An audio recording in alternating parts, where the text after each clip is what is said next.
In today's tutorial, I'm going to show you how to adjust the night shift color temperature on your macOS device.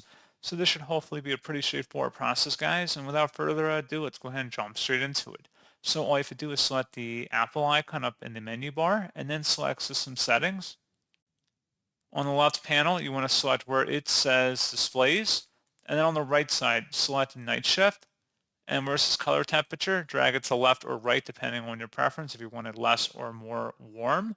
And then select Done to save, and that's what you have to do.